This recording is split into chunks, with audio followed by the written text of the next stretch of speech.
Susan, thank you for agreeing to MC. You were kind of my partner in Christ with this process. And we kicked off the day with pre-prayer, pre-event prayer, and then went into worship and devotional. So that's not typical for a business conference, right? So Oh, let's right. think of the experience. What was your key takeaways then? I'll share mine from the pre-prayer to the worship and then to the devotional time. Yeah, it's funny because I don't know if you weren't already part of a Nehemiah experience, walking into a business conference and having the first 30 minutes, 45 minutes being worship and music prayer, I think was just a grounding moment. And what was amazing is, and the pastor, when she sang, was doing it in Swahili and in Spanish and in French and in English, and just so like you immediately knew you're part of a global community the moment you came in, and Christ was right in the middle of it. So that's how I felt. I was sitting here boogieing. What's going on? I looked in the screens because you can see everybody, and I noticed so many people were dancing and singing back, and it was very, very like you were connecting. And that was the awesome thing for me, because obviously we had no clue how this is going to work out. And so one of the things that makes Nehemiah unique is the family orientation and that spiritual atmosphere that we root everything in, because we do teach biblical entrepreneurship, and we try to make our Christian experience, our conference experience, be an act of worship, so that as we learn the business stuff, it's in the context of that. And so today was incredible for me, was as with you, seeing all those people worshiping, and as though people were literally standing up where they were, lifting hands, and you can it brought you to that level. And then Pastor Moore knocked the ball out of the park. He had a statement that he made that you really love. I want you to share it. And he really helped us set the stage for this impossible moment. Mm-hmm. Yeah, it's interesting because he had all sorts of wonderful stories from the Bible, but the takeaway was keep going anyway.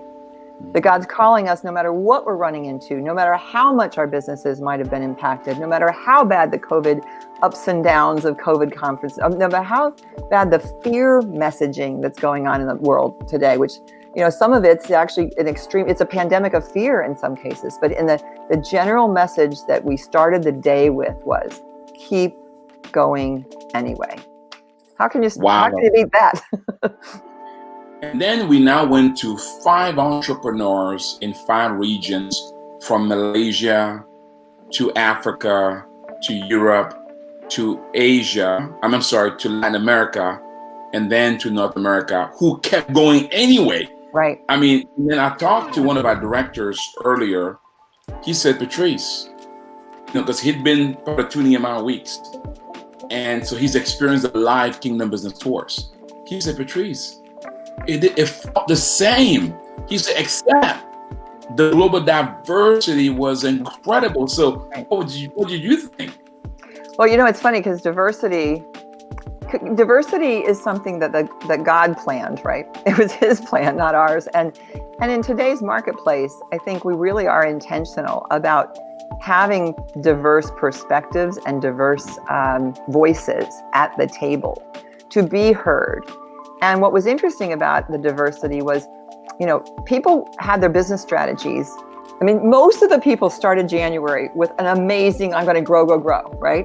And then boom, everyone said at the moment COVID hit, they were all like their breath was taken away.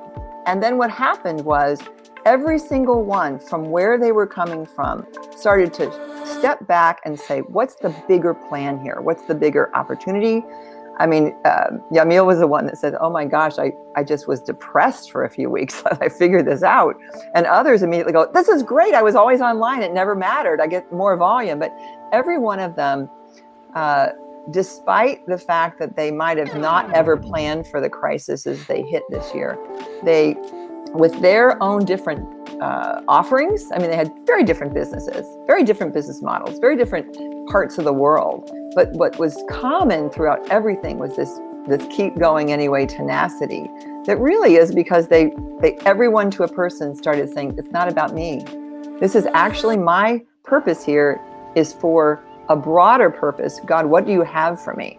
So I was a little bit stunned because, some of those stories were just so exciting. You just wanted to spend all day with them. Into our last segment. Our last segment had to do with diversity. It's almost like that was that kind of the bow on top, right?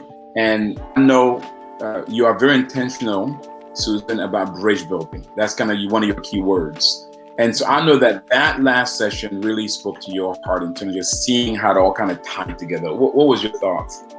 Yeah, it was interesting because Anna Marie Lowry did a great job of teeing up the concept of diversity from so many different angles. And she talked about it in terms of diversity of culture, language, gender, age even came up, race. I mean, we have all different kinds of diversity. And in today's world, there's a tendency sometimes to focus on our differences instead of those things that make us similar.